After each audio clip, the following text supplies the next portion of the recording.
Welcome to exercise 10.1 and it is on circles. So the 10.1 first question is how many tangents can a circle have? अब एक circle को, क्योंकि एक circle देखो tangent क्या होता है, जो ऐसी लाइन जो एक सर्कल को सिर्फ एक पॉइंट पे टच करती है. अब सर्कल पे कितने पॉइंट्स है? इनफाइनाइट पॉइंट्स है और हर एक पॉइंट पे हम एक टेंजेंट बना सकते हैं, हर एक पॉइंट पे, राइट? तो कितने हो गए? So the answer will be there can be infinite number of tangents on a circle because there are infinite number of points on its circumference on which we can draw infinite tangents. Now the second question is fill in the blanks. Fill in the blanks का first है a tangent to a circle intersect it in dash point or points. So एक tangent और circle intersect हो रहे हैं, कितने point पे intersect होते हैं? सिर्फ एक point पे. So the answer is 1 point. The second fill in the blank is a line intersecting a circle in 2 points is called. एक सर्कल पे अगर एक टेंजेंट दूसरी कोई लाइन है जो उसको 2 पॉइंट पे इंटरसेक्ट कर रही है तो उसको कहते हैं secant. SECANT. This is the answer. The third question is मतलब सेकेंड का third, a circle can have dash parallel tangents at most. अब एक सर्कल को, अब हमको पता है कि सर्कल को एक अगर टेंजेंट निकाला, उसके पैरेलल टेंजेंट हम कितने निकाल सकते हैं? एक पॉइंट, क्योंकि ये एग्जैक्टली डायमीटर के अपोजिट पॉइंट पे रहेंगे और मैक्सिमम जो पैरेलल है वो टेंजेंट्स कोई भी पॉइंट, कोई भी सर्कल पे मैक्सिमम पैरेलल टेंजेंट्स कितने हो सकते हैं? 2. So the answer is 2. The common point of a tangent to a circle and a circle is called. Common point of a tangent to a circle and a circle.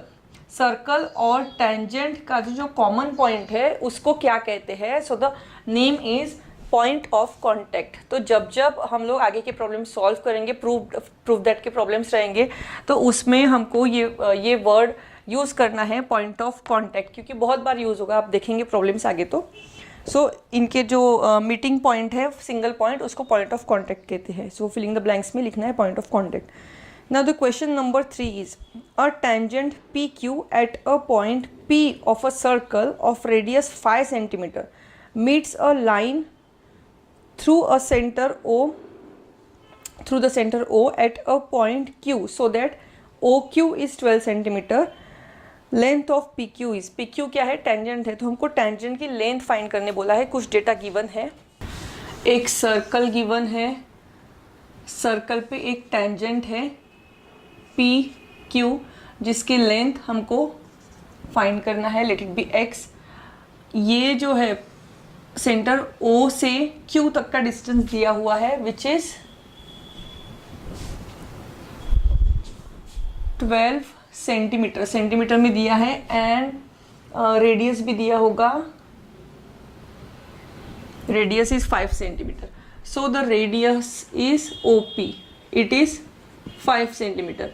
अब किसी भी circle की एक property होती है circle और tangent की, कि जिस पॉइंट पे द पॉइंट ऑफ कांटेक्ट जिसको बोलते हैं, जहाँ पे वो बना है टेंजेंट, वहाँ से अगर हम रेडियस बनाते हैं, वो पॉइंट पे अगर हम रेडियस बनाते हैं तो इट इज़ ऑलवेज परपेंडिकुलर.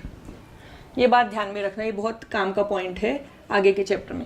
सो ये परपेंडिकुलर है, तो ये क्या बन गया हमारा? दिख ही रहा है कि ये बन गया है राइट एंगल ट्रायंगल.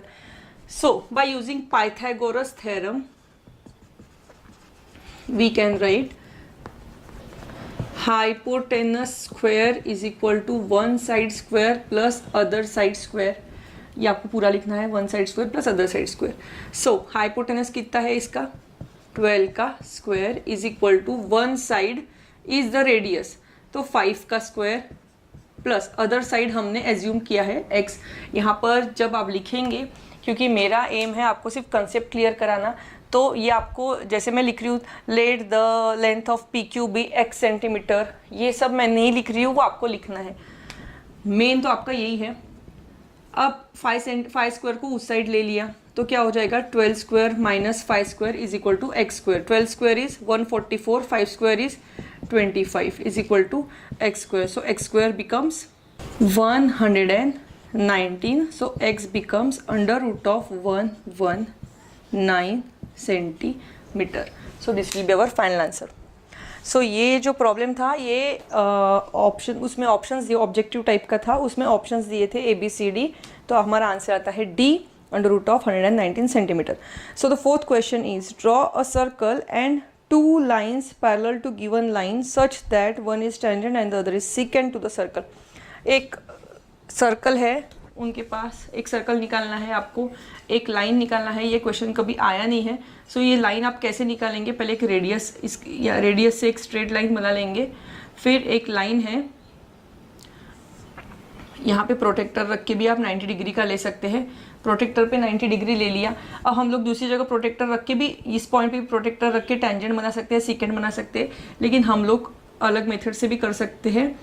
इस पॉइंट से हमको टेंजेंट बनाना है तो यहाँ पे और यहाँ पे आर्क मेथड से मार्क कर दिया, और फिर थोड़ा सेंटर से ज़्यादा डिस्टेंस लेके यहाँ और यहाँ से भी ऐसा मार्क कर दिया, और ये जो लाइन बनेगी ये एग्जैक्ट इसको पैरेलल रहेगी जो टेंजेंट बन गया.